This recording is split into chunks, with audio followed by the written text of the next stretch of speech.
Hello. This is TG. I am actually waiting for my daughter, so I thought I'd shoot this quick but important video to give you guys some insights into just things that happen from conversations that I've been having with a lot of prospective clients and some current clients as well. So, if y'all don't know me, I've just go to my wall. If you watch this on Facebook, just go to my wall. You can see what I do. But I'm in the sales industry, and I mostly work with coaches now, coaches, consultative sellers, and I help them tighten up their conversion process. So basically, I give them more people to serve. Right? Coaches, consultants, they love helping people. They love impacting lives and changing, people's business or what they're doing personally, so they can, get their message out to more people. And I love doing that. Here's what I'm finding out. I'm finding out that a lot of coaches and consultants and service providers don't really know that they have a conversion problem. They are fixated on leads. I've got a leads problem, and I hear that all the time. I've got a leads problem. I got to get better leads in. I got to tighten up my marketing. And to a certain point, you do have to get your marketing dialed in correctly.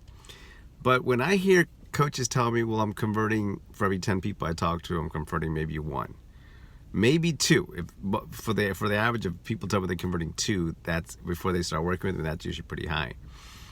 But the way that I look at it, the way that I preach to my students and prospective clients is, if you're, let's say we'll give you the benefit of the doubt and you're converting 2 out of every 10.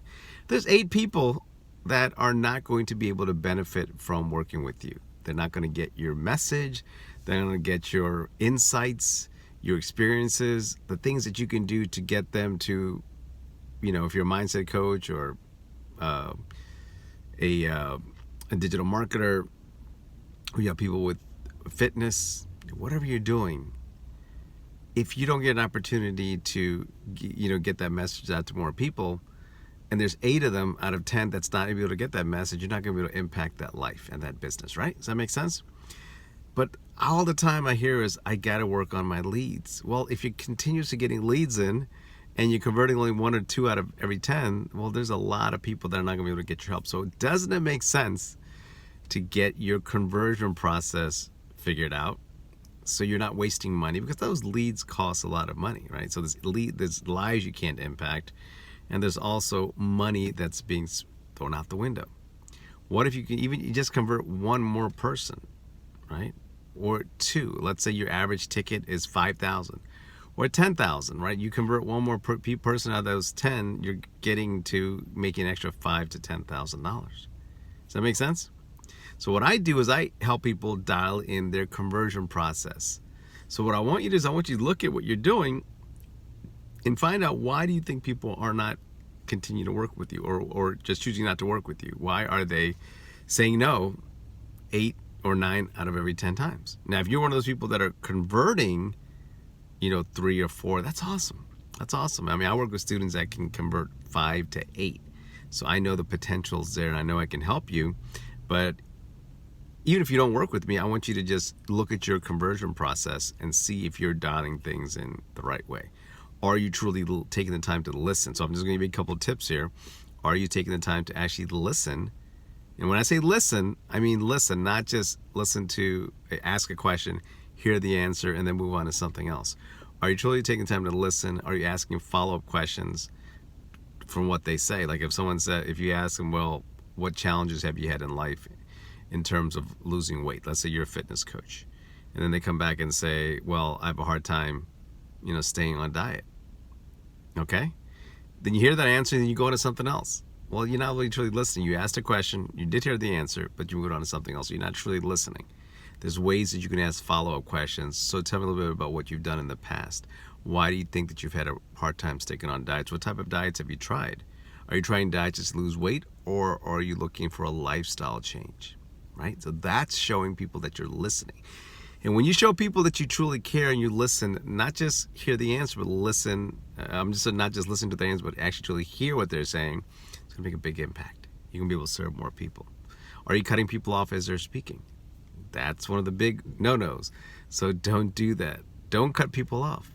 So are you cutting people off? If you are, you're probably losing people. Because I know when somebody cuts me off when I'm trying to buy something, I almost shut down at that point and don't want to hear anything else that they have to say. So look at your process for listening. See if you're cutting people off. And also, are you coaching people on these calls? Right? A lot of times people are giving coaching lessons on these calls and just giving away the farm, like people say.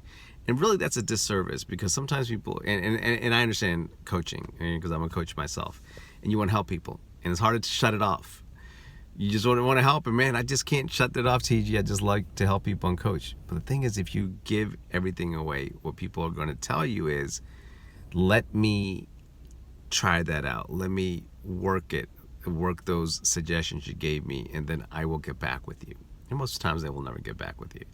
So you're actually doing your future clients a disservice by giving them too much coaching advice on the call. What you want to do is you want to create more of a map. Does that make sense? So those are just 3 tips right there I want you to implement in your business. If you haven't checked out unsellingtraining.com, please go ahead and check it out, because it shows a little bit more about how you put all these things in together in your coaching business or consulting business. So again, listen, especially by asking follow-up questions. Don't cut people off. And then look and see what you're doing on your call to make sure you're not coaching people. You really want to give them a map or outline on what you're going to do. Okay? All right, this is TG signing off. I wanted to shoot this quick video for you. Leave some comments below. Again, I'm not sure where you're watching, whether you're on YouTube or Facebook or Instagram or Pinterest, where you're watching it. But leave a comment wherever you're watching it. If you want to know more about me, you can check out unsellingtraining.com or go to my Facebook wall or page and check things out. And definitely let me know what you think, okay? You guys are awesome. Talk soon. Bye.